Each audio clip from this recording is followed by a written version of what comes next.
Welcome back to the channel.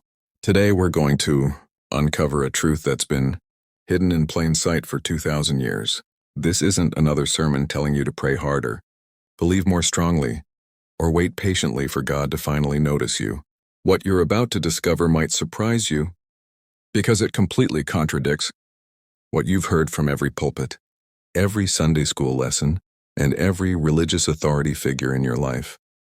Have you ever wondered why your most desperate prayers seem to go unanswered? While Jesus promised that you would do even greater works than he did, what if everything you've been taught about following Jesus has been carefully designed to keep you powerless, dependent, and forever seeking something that's already within your grasp right now? Here's the uncomfortable reality that most churches won't tell you. Jesus never intended to create a religion of worship around himself.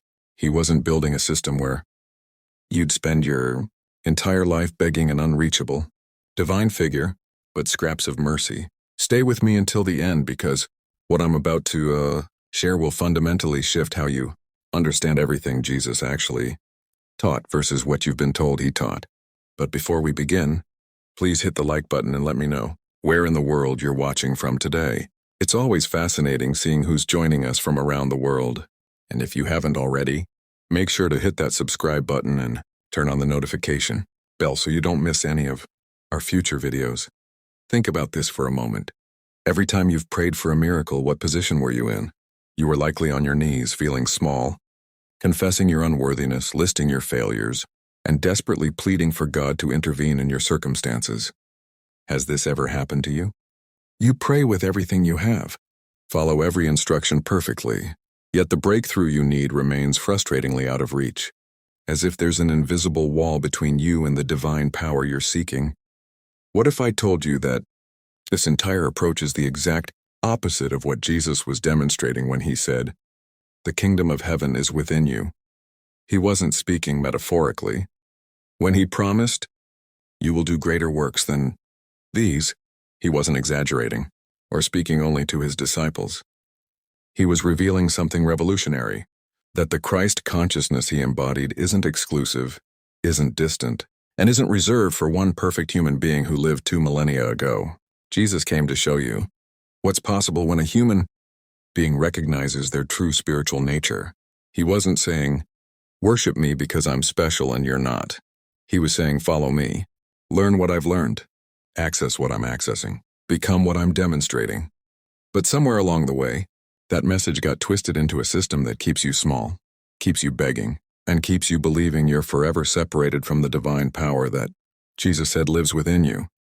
The difference between praying to Jesus and praying from Christ consciousness is the difference.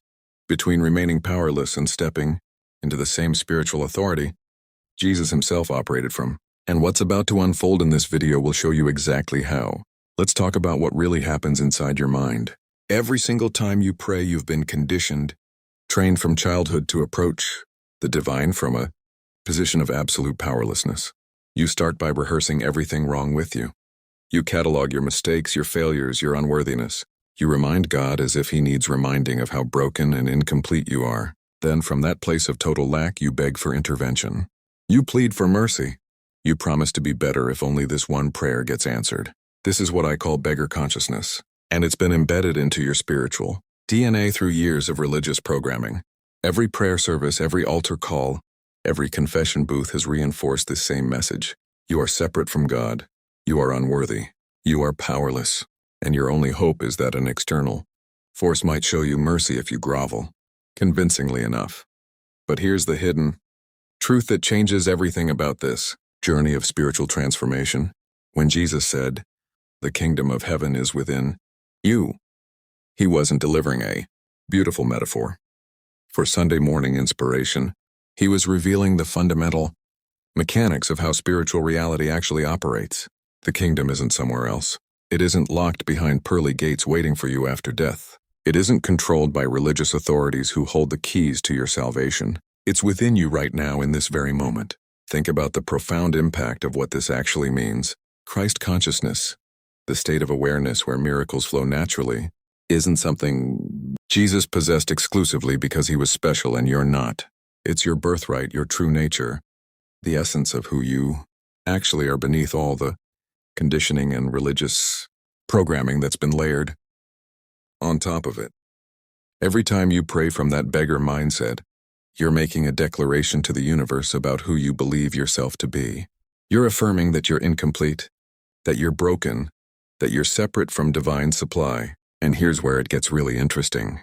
Consciousness, being the creative force that it is, immediately goes to work, manifesting more evidence of exactly what you're declaring. You pray for abundance while declaring you're in lack. You pray for healing while affirming you're diseased and powerless. You pray for a breakthrough while reinforcing the very walls that keep you trapped. This isn't about positive thinking or pretending problems don't exist. This is about understanding that the miracles you've been seeking outside yourself have always been within, waiting for you to recognize them. The transformation doesn't happen through more intense begging or more fervent petition. It happens through a complete shift in consciousness, a fundamental change in how you understand your relationship with the divine. Now, I want to go even deeper into this revelation because what most people don't realize is that this beggar consciousness doesn't just affect your prayer life. It shapes your entire reality. Every decision you make, every relationship you enter, every opportunity you see or miss, the consciousness you hold becomes the lens through which you experience everything. Write in the comments, my consciousness is shifting. If this is beginning to reshape how you see your spiritual journey. So what does real prayer actually look like? When you strip away all the religious theater and get down to the raw spiritual mechanics, it's not about asking at all. True prayer is recognition. It's aligning your awareness with what already exists in spiritual reality, not begging for something to come into existence. Let me make this practical for you, because this mindset shift is where the real transformation happens. When you're facing a health crisis, traditional religion teaches you to catalog every symptom to God, describe how much pain you're in, explain how desperate your situation is, and then beg for healing. But every word of that petition is actually reinforcing the problem. You're giving power to the disease. You're declaring it as real and threatening. You're affirming your powerlessness in the face of it. If you want to continue exploring these hidden truths that actually transform your life, hit that subscribe button. There's so much more here that will shift how you experience reality. The practice Jesus was actually demonstrating is radically different. Instead of begging God to fix what appears broken, you recognize that in the realm of pure consciousness and spiritual reality, where everything originates, there is only wholeness and perfection. Disease doesn't exist there. Lack doesn't exist there. Limitations don't exist there. As you hold that recognition, as you rest in that awareness without fighting the appearance or fearing it, something extraordinary begins to happen. The body starts reflecting the consciousness you're holding because physical form always follows consciousness. This is spiritual law, not religious hope. This is the hidden truth that religious institutions have worked tirelessly to keep buried. Because once you understand it, you don't need them anymore. You don't need intermediaries. You don't need special rituals or approved prayers or ordained authorities to grant you access to the divine. You have direct access right now in this moment through your own consciousness. And this brings us to something crucial about how Jesus positioned himself music in relation to you. He never said, worship me and stay small. Those weren't his words or his intention. What he actually said was, follow me. Think about the massive difference between those two approaches. Worship keeps you at a distance, looking up at someone infinitely above you, hoping they'll notice you. Follow means come with me, learn what I'm learning, do what I'm doing, access what I'm accessing. Jesus was demonstrating a spiritual technology that every human being has access to. When he promised, you will do greater works than these, he meant it literally, not as some impossible exaggeration.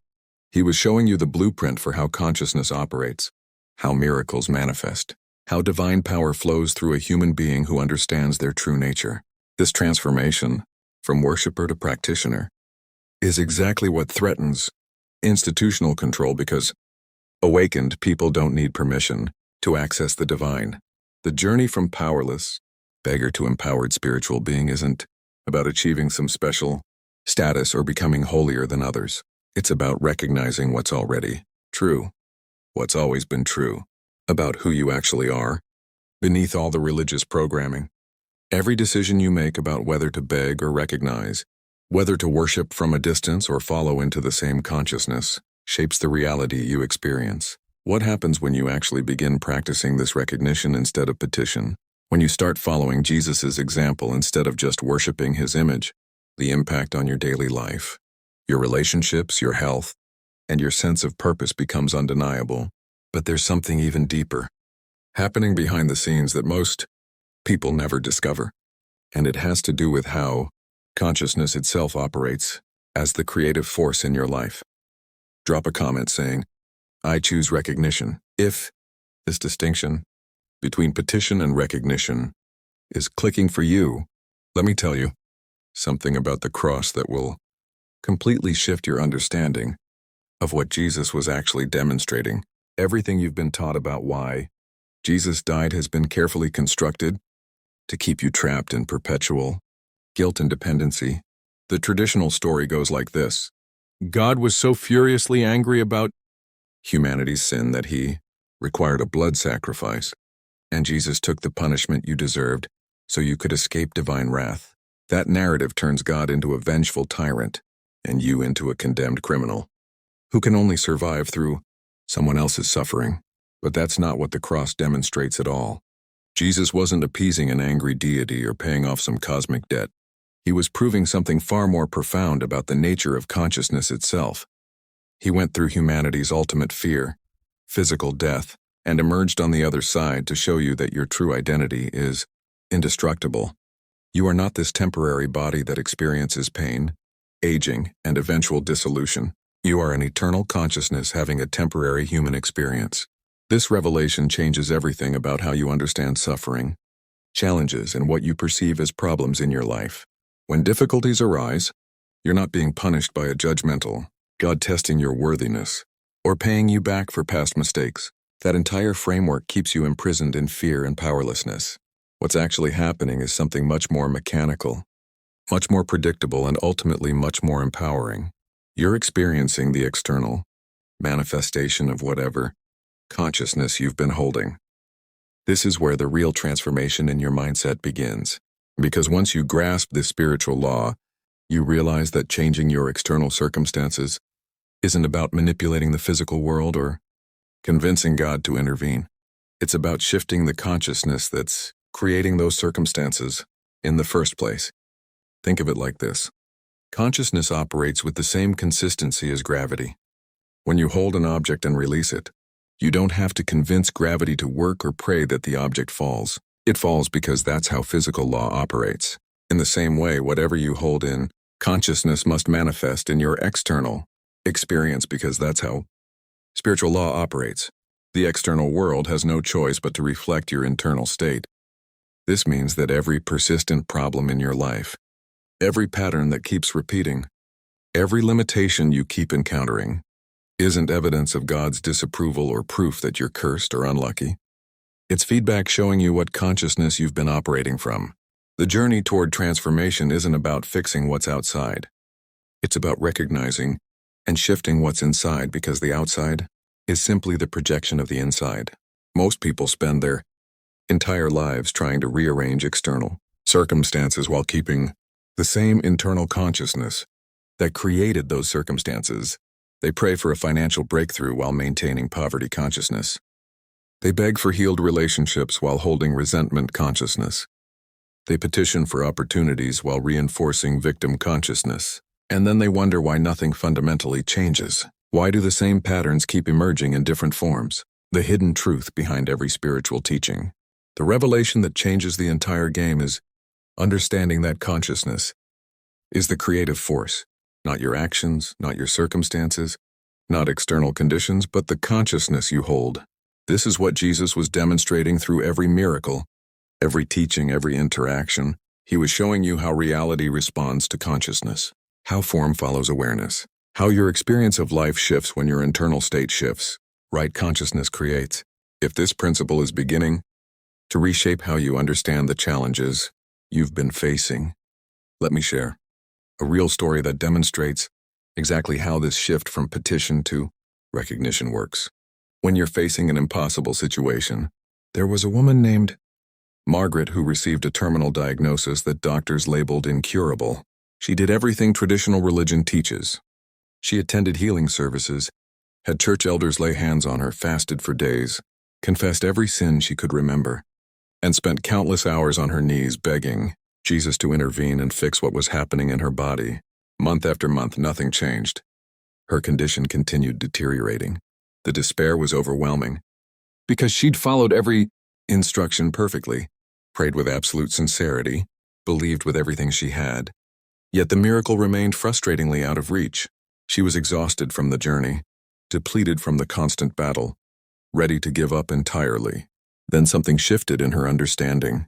She stopped cataloging her symptoms to God. She stopped describing how much pain she was in. She stopped begging for intervention.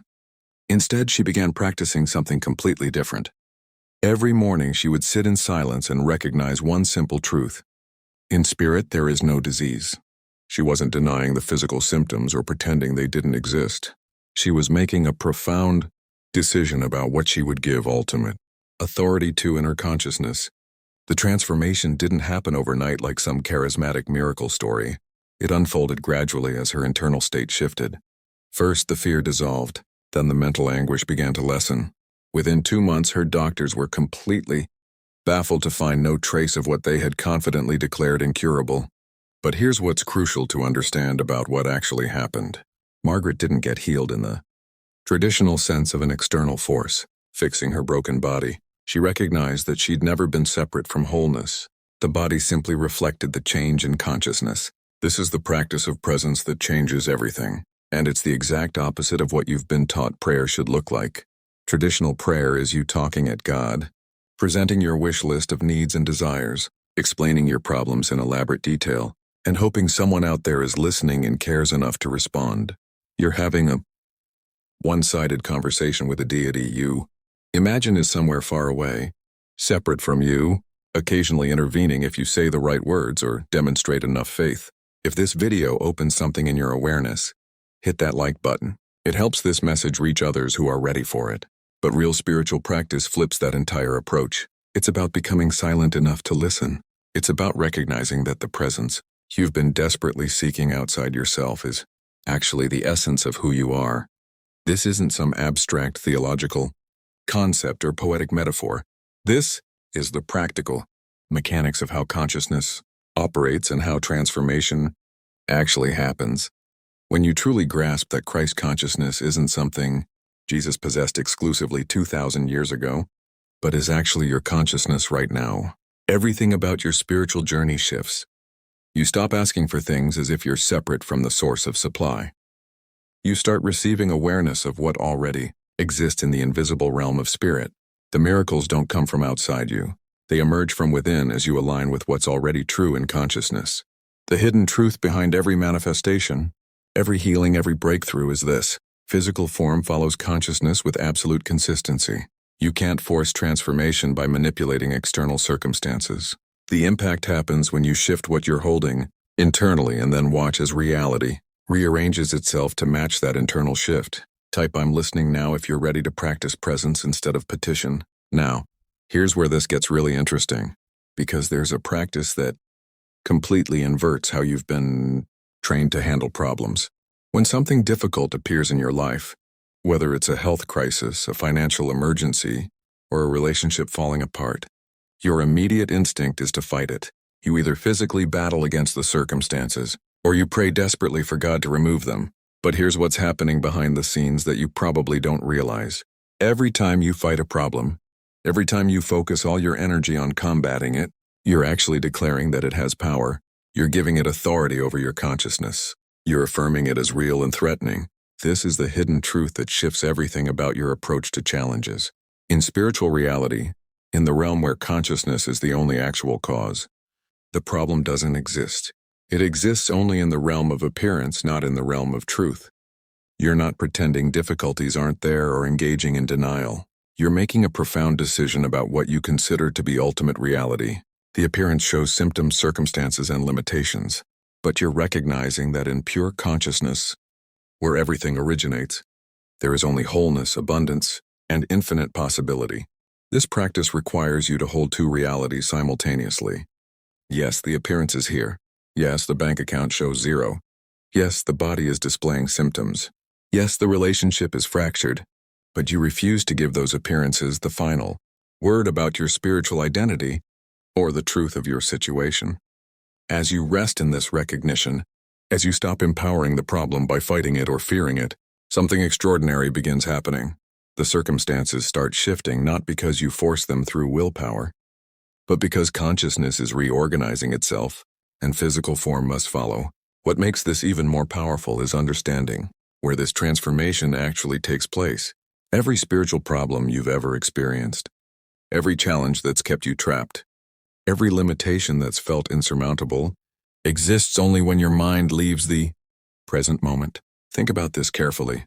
Right now, in this exact second, strip away all the mental commentary about what happened yesterday or what might happen tomorrow. Remove the stories about what your problem means, where it came from, how long it's lasted, or how bad it could get. In this pure present moment, where is the actual problem?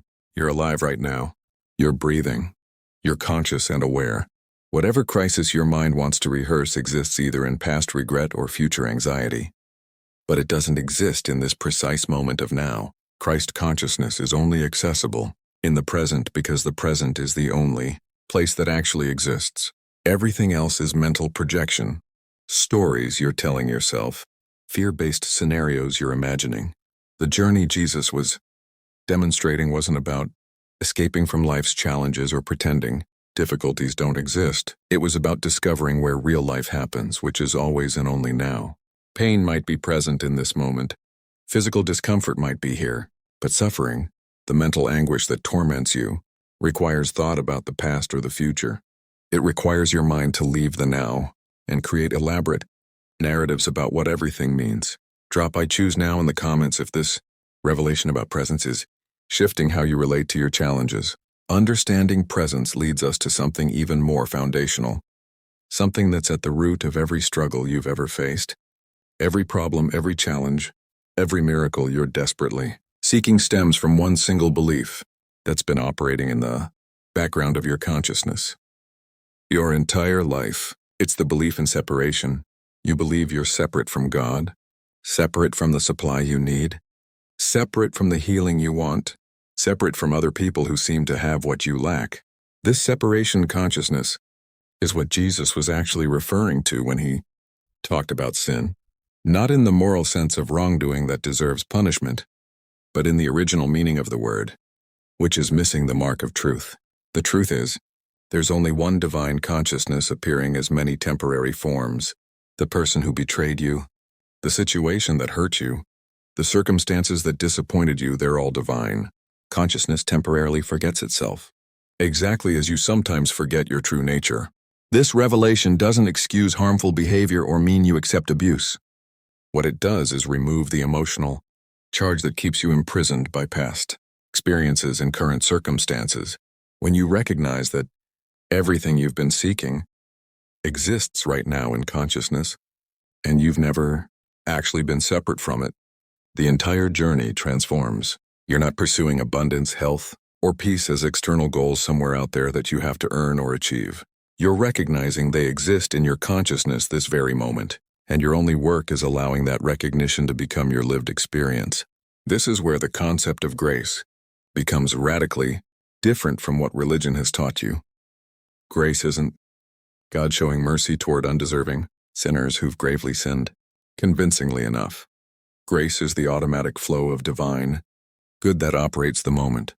You stop trying to manipulate, control, and force outcomes through sheer human effort. Every frantic attempt to make something happen, every sleepless night spent strategizing, every anxious moment trying to figure out how to fix your situation comes from that deep belief in separation. The belief that if you don't hustle and scheme and force things into place, nothing will work out. Living by grace means recognizing that the source is already supplying everything before you even ask. This sounds passive to the achievement-oriented mindset that's been programmed into you, but it's actually the most active spiritual practice possible because it requires constant vigilance against your ego's compulsive need to take control. Your ego believes that you must do something, must take charge, must ensure survival through constant action and manipulation. But spiritual consciousness is always doing everything, Your work is getting out of the way and allowing grace to operate without your interference. This requires a level of trust that feels impossible until you actually experience it working in your life. It means making decisions from a completely different foundation. Instead of asking, what can I do to make this happen? You're asking, what is consciousness already doing, and how can I align with it? The impact of this shift is profound because you're no longer exhausting yourself trying to force outcomes. You're resting in the recognition that divine good flows naturally when you stop blocking it with fear-based control. Right, I trust the flow if you're ready to release, control, and allow grace to operate in your life.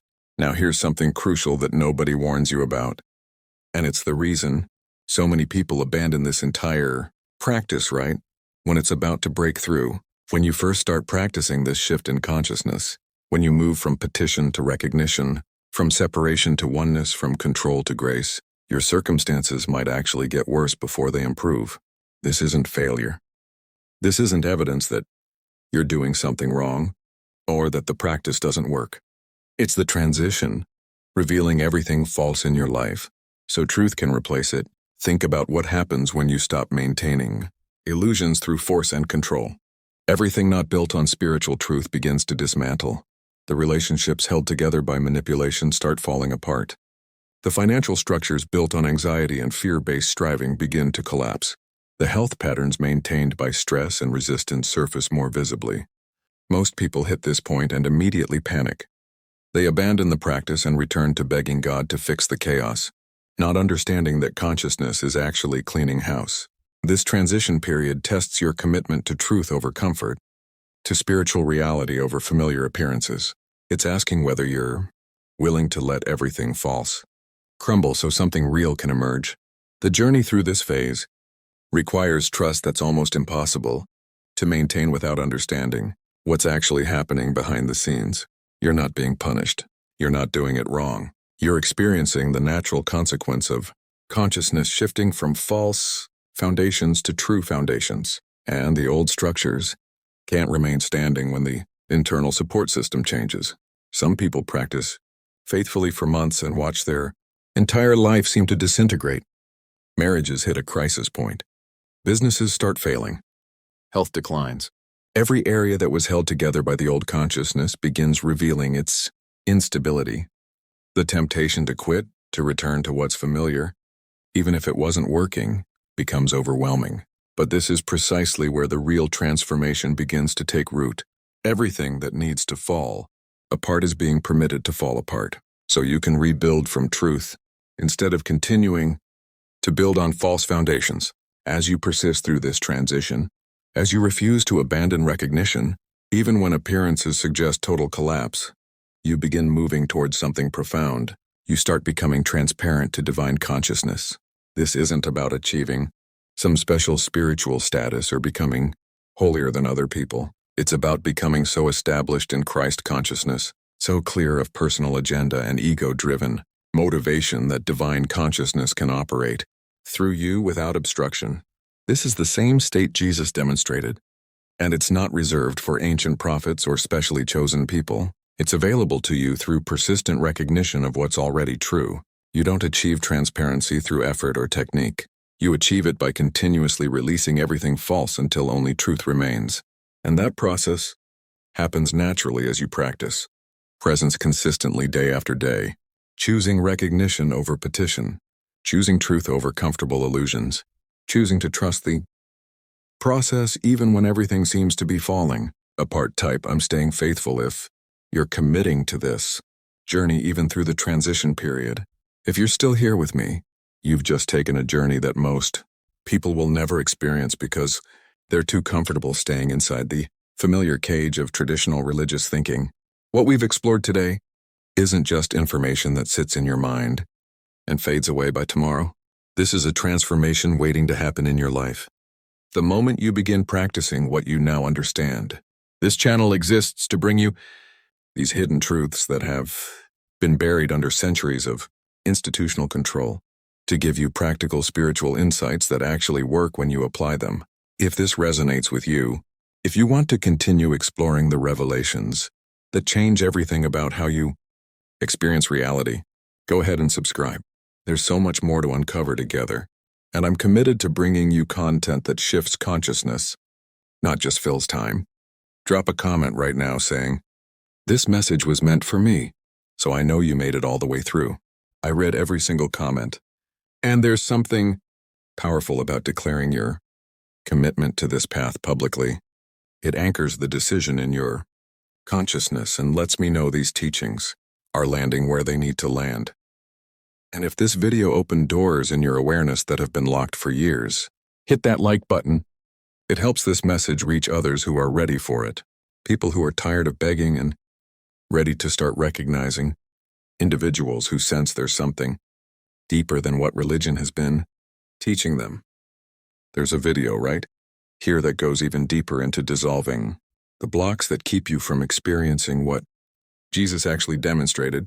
It picks up right where we're leaving off and shows you the practical steps for living from Christ consciousness instead of just understanding it intellectually. Click and continue with me over there, because what you've learned today is just the beginning of understanding how spiritual reality actually operates in your. Thanks for watching.